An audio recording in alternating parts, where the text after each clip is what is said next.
Hello viewers, Athens ভ্রমণের তৃতীয় এবং শেষ পর্বে স্বাগতম।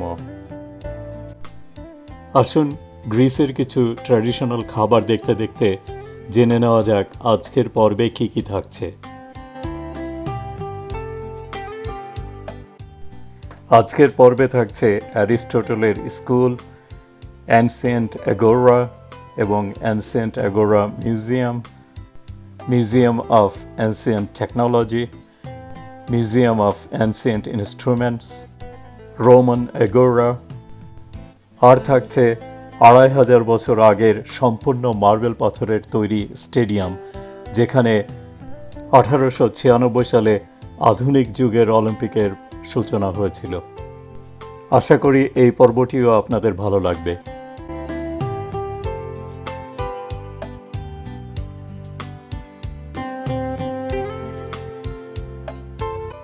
আমার চোখে চ্যানেলের অন্য সব পর্বগুলির মতো এই পর্বের সমস্ত ভিডিও এবং ছবি আমার নিজের তোলা।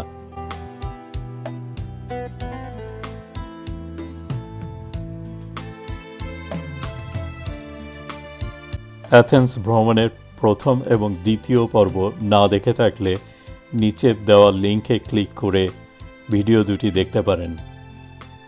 এছাড়াও আমার চোখে চ্যানেলটিকে সাবস্ক্রাইব করে অন্যান্য ভিডিওগুলি দেখতে পারেন।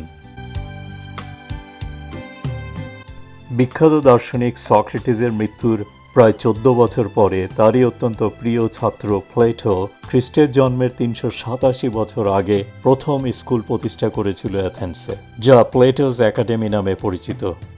দি ফাদার অফ সায়েন্স নামে খ্যাত অ্যারিস্টটল ১৭ বছর বয়সে খ্রিস্টের জন্মের ৩৬৭ বছর আগে প্লেটোর একাডেমিতে ভর্তি হন। প্লেটোর মৃত্যু পর্যন্ত অ্যারিস্টটল সেই স্কুলেই থেকে যান। এর প্রায় বছর ৫ পরে ম্যাসিডোনিয়ার রাজা ফিলিপ II তার ছেলে আলেকজান্ডারের গৃহশিক্ষক হিসাবে অ্যারিস্টটলকে নিয়ে যান। এই আলেকজান্ডারই হচ্ছে আলেকজান্ডার দি গ্রেট। প্রায় ৭ বছর আলেকজান্ডারকে বিভিন্ন বিষয়ের উপরে শিক্ষাদান শেষে তিনি আবার অ্যাথেন্সে ফিরে এসে খ্রিস্টের জন্মের ৩৩৫ বছর আগে একটি স্কুল প্রতিষ্ঠা করেন, যা অ্যারিস্টটলের স্কুল নামে পরিচিত। শুরুতে এটা ছিল একটা জিমনেসিয়াম। এটি আসলে অ্যারিস্টটলের লাইসিয়াম নামেই বেশি পরিচিত। গ্রিক শব্দ লাইসিয়ামের অর্থ হচ্ছে আ হল for public lectures and discussions. কথিত আছে অ্যারিস্টটল তার এই স্কুলের চারিদিকের বাউন্ডারি বরাবর হেঁটে হেঁটে পড়াতেন, আর তার ছাত্ররা তার পিছ পিছ হাঁটত।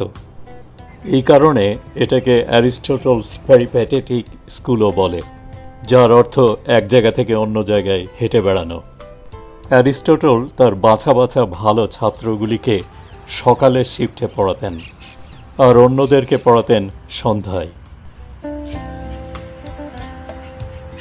অ্যারিস্টটল তার ছাত্রদেরকে সাথে নিয়ে ধীরে ধীরে সেখানে একটি সমৃদ্ধশীল লাইব্রেরি গড়ে তোলেন, যে লাইব্রেরিতে তিনি অনেক মূল্যবান জিনিস সংগ্রহ করেছিলেন। এটিকে পৃথিবীর সর্বপ্রথম লাইব্রেরি হিসাবে ধরা হয়। জায়গাটি একই সাথে জিমনেসিয়াম এবং স্কুল হিসাবে ব্যবহৃত হতো। এত পুরাতন কালেও সেখানে গোসলের সময় গরম পানির ব্যবস্থা ছিল, যার একটি আদি নমুনা এই ভিডিওতে দেখতে পাচ্ছেন। বিজ্ঞানের একজন ছাত্র হিসাবে বিজ্ঞানের জনক অ্যারিস্টটলের প্রতিষ্ঠিত স্কুলের এই সমস্ত ইটের গায়ে হাত দিয়ে আমার জীবন যেন ধন্য হয়ে গেল।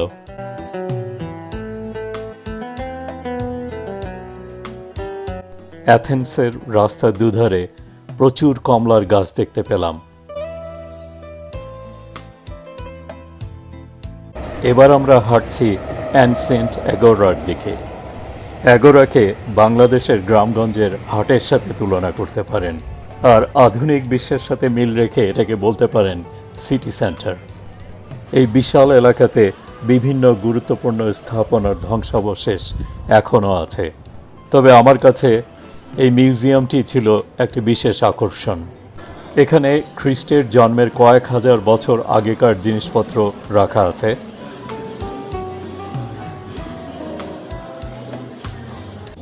লক্ষ্য করুন, খ্রিস্টের জন্মের 600 বছর আগে ছোট বাচ্চাদেরকে এই কমোটে মলত্যাগ করানো হতো।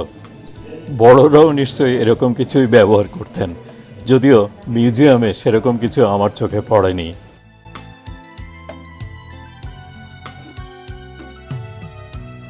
যে গ্রিলের উপরে মুরগি রেখে বারবিকিউ করছেন, তার ব্যবহার কিন্তু ছিল খ্রিস্টের জন্মের 600 থেকে 700 বছর আগে। পুরাতন শিলালিপি, কয়েন, আয়রন যুগের বিভিন্ন জিনিসপত্র ইত্যাদি নিয়ে এই মিউজিয়ামটি অত্যন্ত সমৃদ্ধশীল। সময়ের কথা বিবেচনায় নিয়ে এর সব কিছু এই ভিডিওতে সংযোজন করছি না। এখন আমরা যাব প্রাচীন গ্রিসের সায়েন্স এবং টেকনোলজির বিস্ময়কর ব্যবহার দেখতে। এসবের গুরুত্বপূর্ণ নিদর্শনগুলি রাখা আছে দি মিউজিয়াম অফ অ্যানসিয়েন্ট গ্রিক টেকনোলজিতে। বিজ্ঞানের গুরুত্বপূর্ণ শাখা ফিজিক্সের আনুষ্ঠানিক জন্ম না হলেও সে সময় ফিজিক্সকে ব্যবহার করে বিস্ময়কর জিনিসপত্র তৈরি করেছিল প্রাচীন গ্রিকরা। এসবের মধ্যে আছে telecommunication, cryptography, alarm clock, hydraulic clock, sundial, drill machine, hydraulic systems, automatic navigation, security system এবং আরও অনেক কিছু। সত্যি সত্যি অনেক কিছু। ভাবুন তো, কয়েকটি মেটাল রিংয়ের মতো জিনিসপত্র দিয়ে নিখুঁতভাবে সময় নির্ণয় করা হতো। এসব দেখে আমার মাথা বনবন করে ঘুরছিল। সৌভাগ্যক্রমে এসব পুরাতন সায়েন্স এবং টেকনোলজি নিয়ে লেখা একটি বই পেয়ে গেলাম। এটি এখনও শেষ করতে পারিনি, তবে পুরাটা বুঝে বইটা শেষ করতে একটু সময় লাগবে।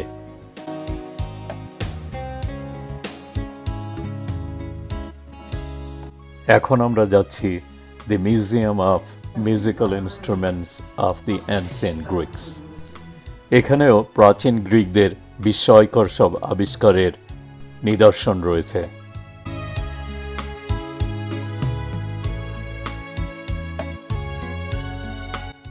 আপনি নিশ্চয় জানেন, আধুনিক যুগের অলিম্পিকের শুরু হয়েছিল গ্রিসের অ্যাথেন্সে 1896 সালে। কিন্তু এটা জানেন কি, প্রথম অলিম্পিক শুরু হয়েছিল অ্যাথেন্স থেকে 290 কিলোমিটার দূরে গ্রিসের অলিম্পিয়া শহরে খ্রিস্টের জন্মের 776 বছর আগে। তখনও অলিম্পিক মশাল জ্বালানো হতো এবং 4 বছর অন্তর অন্তর এই প্রতিযোগিতা হতো। তখনকার দিনে এটি ছিল একটি ধর্মীয় ইভেন্ট এবং এটা করা হতো গ্রিক দেবতা জুসের সন্তুষ্টির জন্য, যাকে বলা হতো আকাশের দেবতা।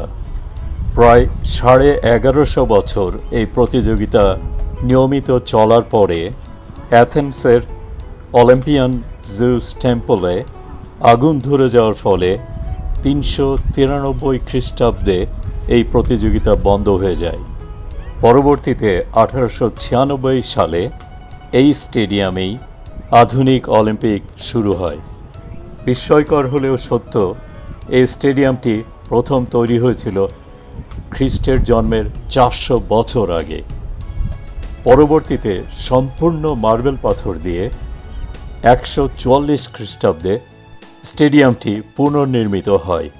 সে সময় এর ধারণ ক্ষমতা ছিল 50,000। পরবর্তীতে আরও কিছু সংস্করণ করা হয়েছিল এখানে। এখনও পর্যন্ত পৃথিবীতে এটি মার্বেল পাথরের তৈরি একমাত্র স্টেডিয়াম।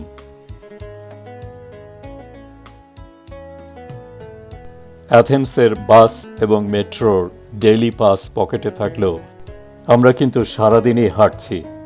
বোটানিক্যাল গার্ডেন পার হয়ে শহরের পুরাতন অংশের ভিতরে চলে আসলাম।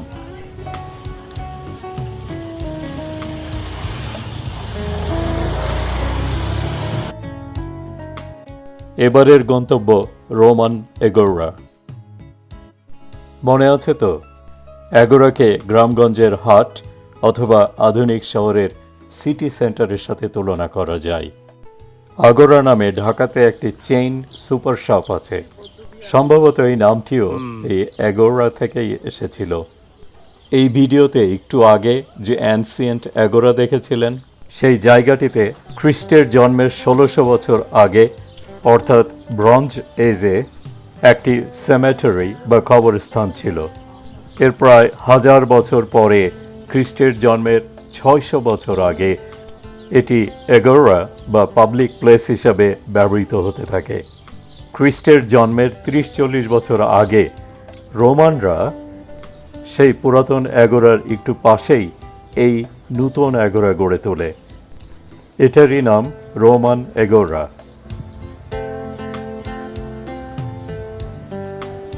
এখন এখানে প্রাচীন স্থাপনাগুলির শুধু ধ্বংসাবশেষ পড়ে আছে। রোমান অ্যাগোরার ঠিক পাশেই এই অর্থোডক্স চার্চটি ১০ম শতাব্দীতে আরবদের মসজিদের আদলে নির্মিত হয়েছিল। এই ছিল ৩ পর্বে অ্যাথেন্স ভ্রমণের অভিজ্ঞতা। আশা করি ভিডিওগুলি আপনাদের ভালো লেগেছে। অ্যাথেন্স ভ্রমণের প্রথম এবং দ্বিতীয় পর্ব না দেখে থাকলে নিচের দেওয়া লিঙ্কে ক্লিক করে ভিডিও দুটি দেখতে পারেন। আসছে ভ্রমণ কাহিনীগুলি মিস করতে না চাইলে চ্যানেলটিকে সাবস্ক্রাইব করে রাখুন। সাথে থাকবার জন্য ধন্যবাদ জানাচ্ছি। আমি ডক্টর আনিস হক।